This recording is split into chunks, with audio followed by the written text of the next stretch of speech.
Welcome back to another episode of the Punch Out Podcast. I've got a super special guest on today that if any of the on-camera stuff is as good as the off-camera, I, I think this is going to be watched a million times over. I have Dr. Tom House on today, a pitching legend, both an MLB pitching coach, MLB player. The resume speaks for itself, so I'm really excited to have Dr. Tom House on the show today. Thanks for coming. Nice to be here, Justin. You dropped a doctor on me. That makes a little bit more pressure. Well, it's in there. That PhD is in there. That's It for is. sure. And doing all the research, it comes in sports psychology. Is that right? Well, actually, research in sports psych, performance psychology, as well as exercise physiology and biomechanics. So a lot of overeducated and undersmarted is what my mom used to call me. And just from, that's a lot to unpack there, but it seems like you do a really good job just from the interviews, the different ways that you coach. Is there a specific science, let's say, to kind of unpacking it and making it the common man can understand? Is there something that goes into that? That's really perceptive, Justin. The biggest issue I've had my whole coaching career is that I've tried to do too much. Well, you and I were off camera. What do we try to do? We did a 2-day lecture in about 20 minutes. I Yeah. get excited about sharing, and a lot of the vocabulary that is common to you right now, like propioneuroFacilitation and biomechanics, all those terms did not exist in the late 70s and early 80s when we started doing motion analysis. So there was a crease between old school and the start of new school, and I kind of bridged that gap. And a lot of the new words didn't make sense to old school, and that caused issues. So what you asked a couple of seconds ago, we've had to learn to simplify. I try to get, especially when I'm working with kids, it's called Occam's razor. The simplest solution to the fix is. So I have to bite my tongue and try to get done in 5 words where my comfort zone is saying I'd like to talk the whole rest of the day, if Yeah. that makes any sense. No, absolutely. And you were talking about the younger kids there just a little bit, and something that you dropped on me that was amazing was with your biological age and the different ways that every athlete is different, the different ways that the more you put on weight, the more you put on size. Like I'm 6'4" and I took a pretty good growth spurt when I was growing up. Can you speak to kind of your biological age and the magic words that you just dropped on me off camera? Perfect. Now you're setting me up very nice. Thank you very much, Justin. Yeah, I think my first question to you was, do you know anything about windows of trainability? And obviously, not very many people do. But like, it's impossible to teach a little leaguer skill. He might be skilled throwing a baseball, but in a month or 6 weeks, his skill level could be completely gone with a growth spurt or a weight gain. Bodies change exponentially quick between 8, 9, 10 and testosterone at 13 and 14. So the first window of trainability is neurological, the nervous system. Little leaguers should not lift weights. They can get stronger with body work, and they can get efficient for their particular activity by repeating that activity. But it doesn't do any good to strength train or skill train a little leaguer because his body changes too rapidly. The second window of trainability is a strength window, and that's when, for young males, that's when testosterone hits. And that lasts, 13 till about 17 to 19 years old. In that time frame, the body is just gaining weight, gaining muscle, and gaining strength exponentially. Again, crazy stuff. And then when nerves and muscles can finally start talking to each other, you get to the third window of trainability, which is skill. So you can have skill as a teenager, but you don't want to peak too soon. I heard you use the words before we got on camera here. I heard that you were a late bloomer. You matured late, which is what I think every athlete should be. You can be skilled at 16, but that's probably as skilled as you're ever going to be. You want to continually try to improve your skill level.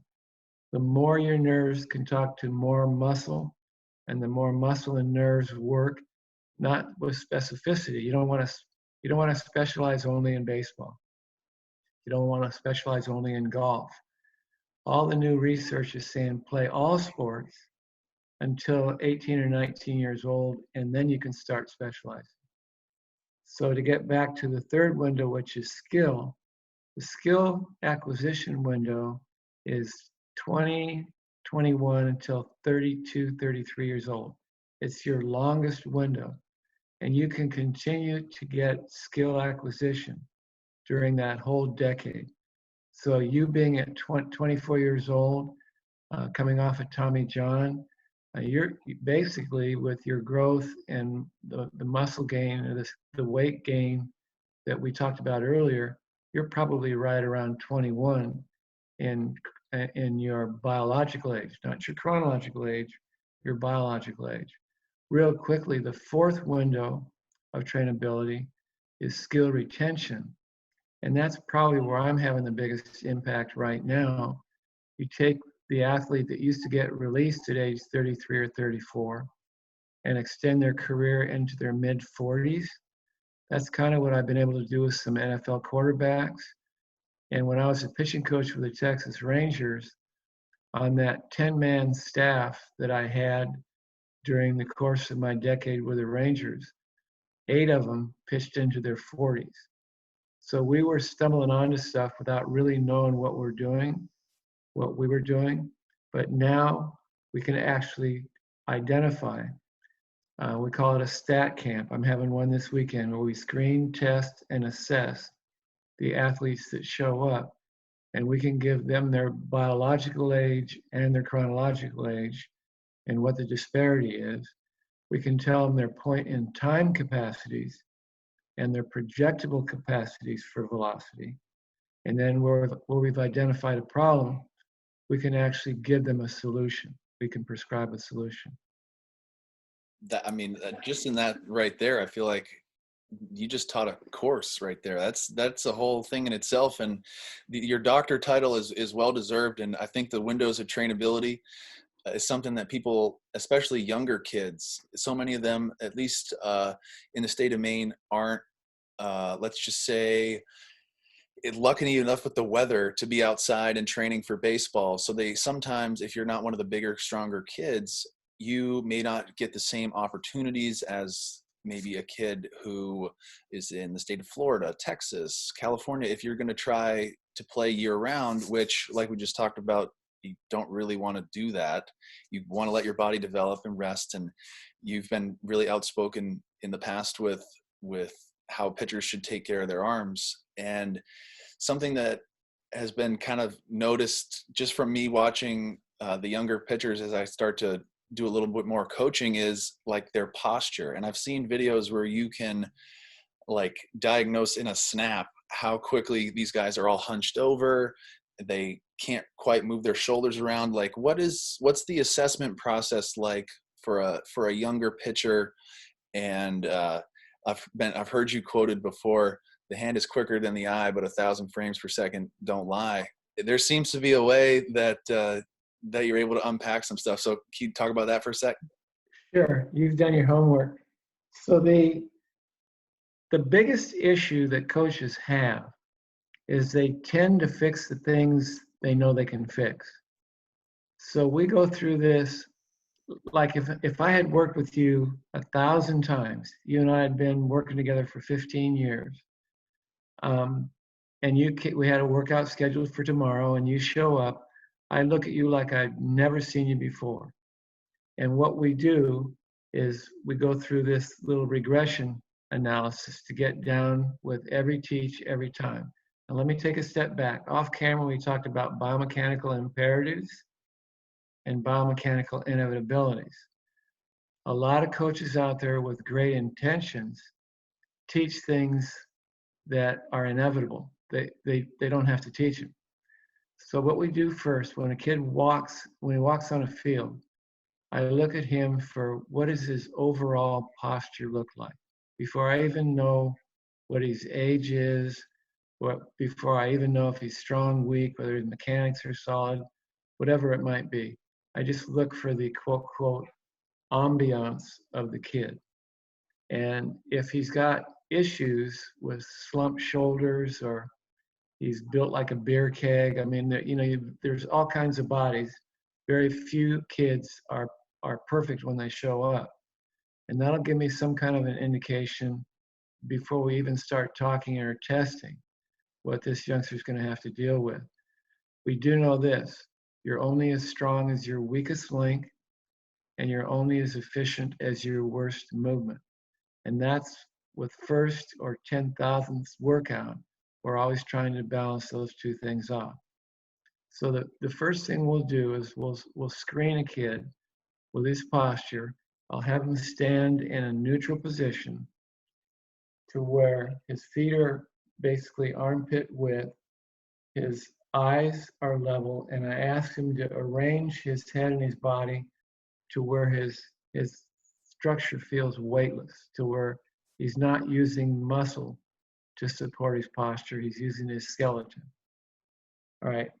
When he feels weightless, then I'll have him put his palms in mid-thigh and take his shoulders back 1 inch.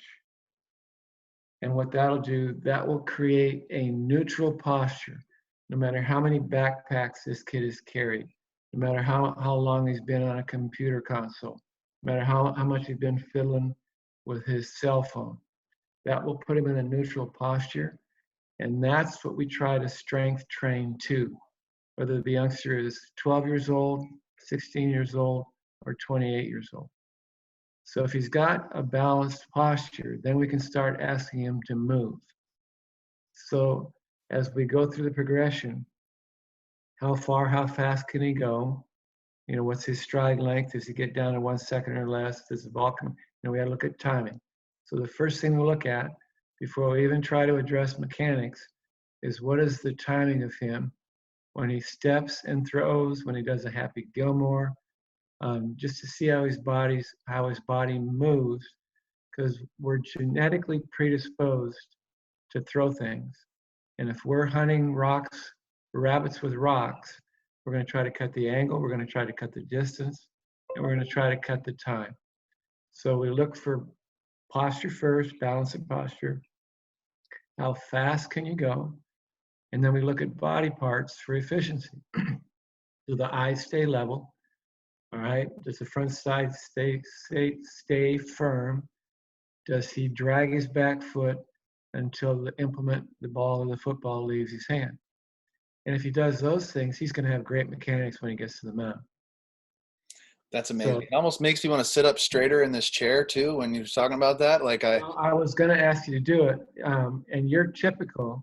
If looking at you right now, your right shoulder is about 3/4 of an inch lower than your left. Yeah. So you're not standing up, but if you could sit up straight, put your hands right mid-thigh. I'm gonna have it. I'll flip the camera here. We'll do it just a little bit right here. Okay, this is normally what I do when the kids show up. All right, so stand back. Now, what I'd like you to do, feet armpit width, just relax. Now try to find that posture to where you feel weightless, to where your skeleton is supporting all the weight. You feel pretty good right there? Yeah. Now your right shoulder is a good 3/4 of an inch lower than your left. Now we're going to fix that right now. Put your palms mid-thigh. Just put your palms mid-thigh. And now in that position, take your shoulders straight back 1 inch. You are now in a perfect posture. Now, your homework would be, if I was working with you on a regular basis, 5 minutes in the morning when you wake up and 5 minutes before you go to sleep at night, get in front of a mirror and hold that posture for 5 in the morning, 5 at night. And what you're going to do is all the nerves in your total body are going to talk to all the muscles in your total body and say, this is perfect posture. That's amazing. So, well, think position, movement, resistance. So if you got terrible posture, your movement's going to be all screwed up, and the resistance with the movement is going to be exponentially harder on your body. Yep. Wow, that is pretty amazing right there. And I felt that as soon as I pulled my shoulders back, like you feel, I almost Well, felt even lighter. yeah, Like that was the thing. you've had a bad arm. Now the Yeah. thing is, I like to make a bet. You can't. I'll guarantee you, you're a young stud. You're probably as strong as you. You can't. You will not be able to hold your posture like that for 5 minutes. You get what we call the shake and bakes. You're going to be quivering like a perch on a dock. But when you can hold it, it's isometric. It's position specific posture. And literally that little thing, like talk about not being able to get to a field right now and being able to do all your fun stuff. If every kid, male and female, would do that during their formative years, they'd get into young adulthood with perfect posture. That's amazing. That actually leads right into my next question is, what kind of suggestions would you give to players who coming up into this off season either have to train like remotely, or they like can't really get outside, like a Northeast type player who's got to go into the off season, and in a couple more months it's going to be doom and gloom Well, out. Justin, you're setting me up great. Now, what people don't realize, we didn't talk about this, but you asked me that Oh, question cold turkey. There's basically three types of training. There's block training, random training, and deep training. I'm going to use a guy named Andrew Luck as a little test case here. Andrew was coming off of a season where he couldn't throw. He didn't play all year long. His shoulder was toast. He couldn't roll a football 20 yards without pain. Well, we trained without touching a football the whole off season. He didn't touch a real football until a week before camp, and he literally reprogrammed, re-strengthened, and reevaluated his mechanics without having to throw a football. It's called cross specificity work. The kids that can't access, either because of weather or for whatever the reason, can't go out and be on a field playing baseball, they can train they can train their bodies to do baseball like stuff without having to be on the field with buddies playing in an actual practice or a game. So it's doable. It's called cross specificity again, and we'll talk about the app coming down in a little bit. But all this is going to be, we're going to put it in, if there's 100 million young people out there, 14 and under, that want to play sports, we're going to put the information in their hands that will allow them to play their sport healthy and efficiently, at least till they're out of high school.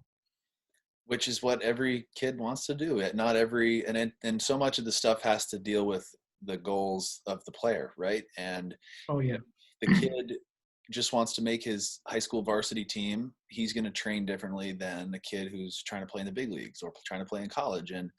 And recognizing, at a young age what you want to do, or you're getting into high school, and it kind of seems like right around that age, kids are starting to pick up some off-speed pitches, some curveballs, some different things where it just kind of clouds the waters a little bit. But I've heard and seen some of the ways that you have talked about teaching breaking pitches, and it just so happens that I need a little help with my own breaking pitch. Let's just say a curveball or a slider or a changeup. Do you have a ball nearby that Oh, you it's could? really easy. I know If you've talked about you don't even need to. Let's. Yeah, if you just cut the ball, except on a split finger or a fork ball, if you just cut the ball in half with your thumb and middle finger, I don't care, find the seams anywhere you like, but cut the baseball in half with your thumb and middle finger. Let the other fingers and thumb just rest accordingly. And if your palm stays toward home plate, that's a fastball. If you go a full-on karate chop, that's a curveball. If you turn your palm completely out, completely pronated, that'll be your circle change or your screwball. And then the stuff in between, I'll move my screen a little bit here. So fastball, curveball, half of a fastball, probably half of a curveball is a slider. Go back to fastball. It goes fastball, cutter, slider, slurve, curve. And if you'll just keep that angle, people don't realize when I first got into the game, they thought curveballs hurt the arm. They literally thought curveballs hurt the arm. but with the testing with Modus sleeve and EMG, thrown properly, a curveball is the easiest pitch on your arm. Think about pounding a nail with a hammer. What position? And think about carpenters pounding nails all day long. That is actually the strongest position for your wrist, your forearm, and your hands to be in. Just, I'm going to ask you, I'm left-handed, you're right, and put your left hand out in front of you, like this. And just pound your hand as hard as you can. There's no stress on the elbow. Now, here's where the kids get in trouble. Try spinning and pounding. And that's where you tear your elbow up. So if I'm telling a youngster to throw a curveball, I have him cut it in half with whatever where he wants to be on the seams, bury it, squeeze it as hard as he can, and just karate chop it into release point. And he can't hurt his elbow. And everybody's talking about spin rate right now. Spin rate is the magic word. What pitch do you think spins the most between release point and home plate? Curveball or a fastball? Curveball. What pitch spins the least? Changeup. Why? And this is me, I'm thinking if you're pronated with that changeup that we were just talking about, there's no way you can spin the ball as fast as if you're on the inside ripping it You'd down. be surprised. This and this, both of them have faster spin rates than a fastball does. Your changeup has a faster spin rate? If you throw it right. Okay? Wow. And if everybody's talking about, remember how they tell you to put it, they put it in the last 3 fingers of your hand? Yep. All right, what would happen if you actually squeeze the bejesus out of it and turn your palm out? Your right-handed changeup would be a left-hander's curveball and vice versa. Wow. Tell me what I just said. Tell me what I just said so I didn't screw that up. Your right-handed changeup, if you squeeze it and throw it like we were talking about before with it on the side, if you squeeze it and throw it like that, it's a left-handed slider. Or a right-hand. You got it.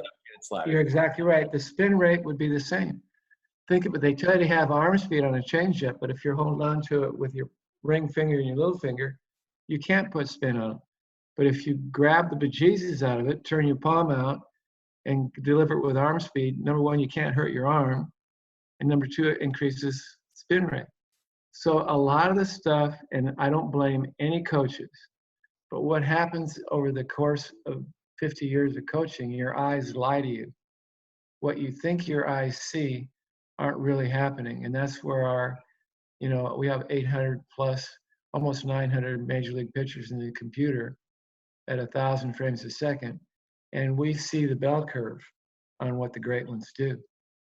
That's amazing. And I saw the thing that came up on social media with Nolan Ryan and Greg Maddux, and they're 2 mechanics that literally blended into one. Yeah. That was, I couldn't even, I watched it so many times. I was thinking to myself, wow, Greg Maddux throws, in his prime, you saw the ball moving off foot. It was like 88 to 9. He still tried to throw it hard, and Nolan throwing 100. Like that was crazy to me that the biomechanics, they're the same. Yeah, everybody looks different doing the same thing. And Yeah. You're aware that Maddux could throw 94, 95. The genius of Maddux is he threw that velocity that allowed him to have the most movement on his pitches. So that's why Tony Gwynn said he was the easiest over 4 of any pitcher he ever faced. Oh, I believe it, though. I believe it. I've got one more question for you. I know we got to wrap things up, but okay. If you're somebody that's got to take care of your arm and that shoulder, the shoulder we said could be a career ender if you hurt it. What would be some things that you could give to somebody to kind of pay attention to their shoulder and take care of it as they get bigger and stronger? I would try as much as I can with throwing and conditioning to throw to work the back side of your shoulder and the back side of your arms muscles 1/3 more than the front side. Without getting too deep, 3 muscle groups accelerate your arm, 2 muscle groups decelerate your arm. Throwing off the mound is the only unnatural thing about pitching. Throwing on flat ground, it it's harder to throw 95 on flat ground than it is on the mound. But on flat ground, your accelerators and your decelerators work together. Going down the mound throwing 95, your decelerators pay a greater price. So if you want to pitch, I would train as much as possible on flat ground with throwing, uh, if at all possible, in all drills, and then strength train to be able to throw off the mound with accelerator and decelerator parity. Did that make sense? Yeah, that sure does. And I think so many pitch counts roll into it, and you don't want to throw so much off the mound. And it's mechanics, it's functional strength, it's pitch counts. Those all kind of get rolled into one. And What you just said right there, those three things are what keep an arm healthy: biomechanical efficiency, functional strength, and throwing workloads. And can I give a website for someone to look at? If you went to asmi.org, the research that Glenn Fleissig put together with age-specific pitch totals per inning, per game, per week, per month, and per season, it holds up really well. So if you monitor pitch totals off the mound in game conditions, you take care of your mechanics, and you build some modicum of functional strength, you should never, ever have a bad arm. that's amazing. And I got to ask about the future here. This is where the fun begins here. I can't wait. The future of markerless biomechanics and the Mustard app that's coming out. You are in with some amazing people. We talked about it a little bit off camera with Mustard and the new app that's coming out. And you want to head some people in the right direction for that. Can you talk about and give a little bit more details in that? Yeah, and thanks for setting it up, Justin. I really appreciate it. Before I punch my ticket, before I ride off into the sunset, I would like to provide. There's 100 million youth athletes out there, 80% of which will quit before age 14.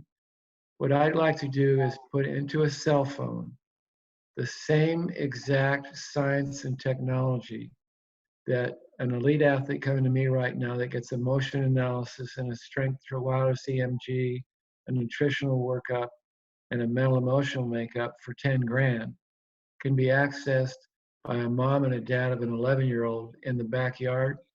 And that's what Mustard is.